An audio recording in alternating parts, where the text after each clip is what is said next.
Hello மக்களே, வணக்கம். இது சித்ரா சதீஷ் யூடியூப் சேனல். வாங்க வீடியோக்குள்ளே போகலாம்.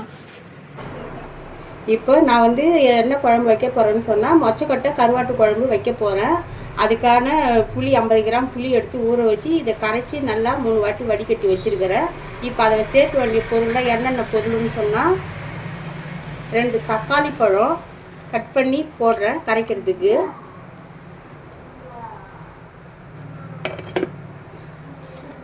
இப்போ மிளகாத்தூள் போடுறேன்.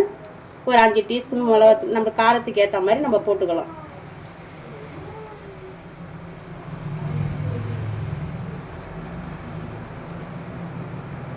அஞ்சு டீஸ்பூன் போட்டிருக்கேன். அடுத்து ஒரு டீஸ்பூன் மஞ்சள் பொடி,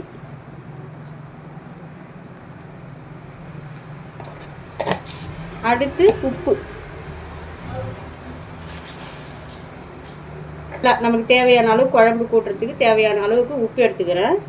இதை இப்போ நல்லா கரைச்சிக்கணும். தக்காளி பழம், மிளகாத்தூள், மஞ்சள் பொடி எல்லாத்தையும் சேர்த்து நல்லா கரைச்சிக்கணும்.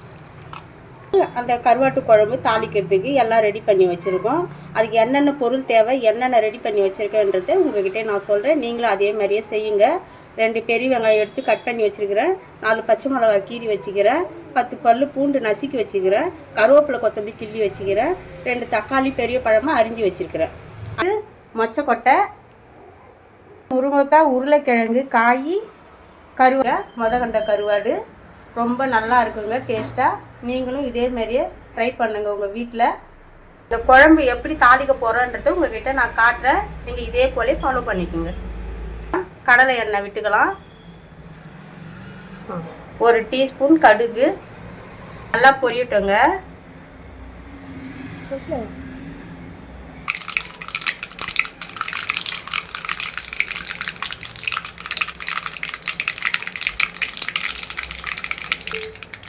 இப்போ கடுகு நல்லா பொரிஞ்சிடுச்சுங்க.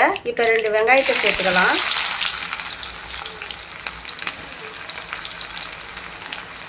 4 பச்சை மிளகாய் சேர்த்துக்கலாம். 10 பல் பூண்டு சேர்த்துக்கலாம், இடித்த பூண்டு. இப்போ இதை நல்லா இப்படி கிளறி விட்டுக்கலாம்.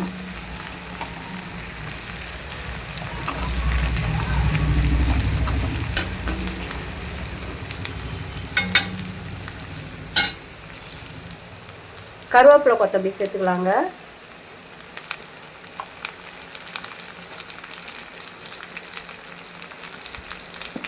தக்காளி. இப்போ வெங்காயம் கொஞ்சம் நிறம் மாதிரி வந்துடுச்சுங்க. இந்த டைமில் நம்ம 2 தக்காளி சேர்த்துக்கலாங்க.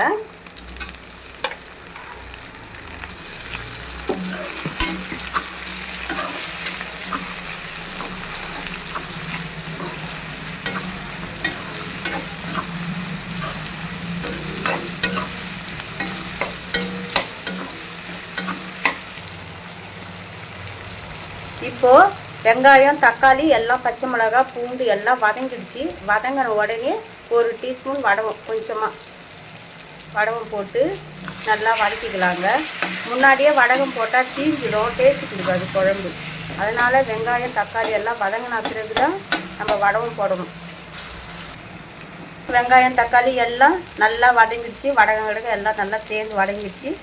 இப்போது வதங்கின உடனே நம்ம என்ன பண்ண போகிறோம்னா, நம்ம அரிஞ்சு வச்ச காய்கறிகள் அதை நம்ம போட்டு நல்லா வதக்கணுங்க. கத்திரிக்காய், முருங்கைக்காய், உருளைக்கிழங்கு, மொச்சக்கொட்டை எல்லா காயும் போட்டு வச்சோம்னா ரொம்ப நல்லாயிருக்கும். நம்ம 2 நாளைக்கு கூட வச்சு சாப்பிட்லாம், கெட்டே போகாது.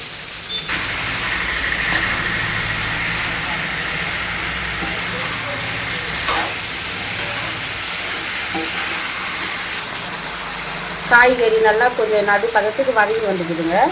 அதில் நம்ம இப்போ மொச்சக்கொட்டை ஆட் பண்ணிக்கலாம்.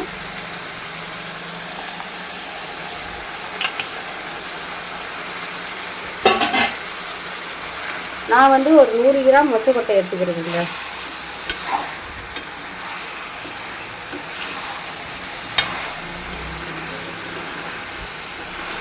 இப்போ காய் நல்லா வதங்கிடுச்சுங்க. காய் நல்லா வதங்கின உடனே நம்ம கூட்டி வச்சுருந்த பார்த்தீங்களா குழம்பு, அதை இப்போ நம்ம ஊற்ற போகிறோம்.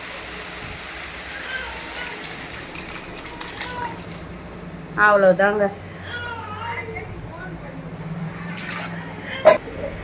இப்போ குழம்பு வந்து இந்த அளவுக்கு நல்லா கொதிச்சு நல்லா வந்துருக்கு. இந்த பதத்துக்கு தான் நம்ம இந்த கருவாடு போடணும்.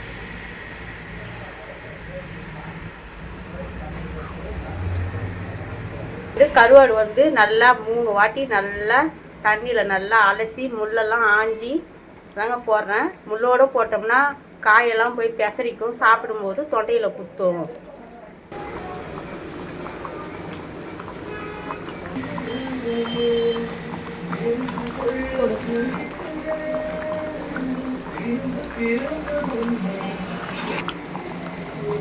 இப்போ வந்து குழம்பு நல்லா கொதிச்சிடுச்சுங்க. இப்போ ஆஃப் பண்ணிக்கலாம் இந்த பதத்துக்கு.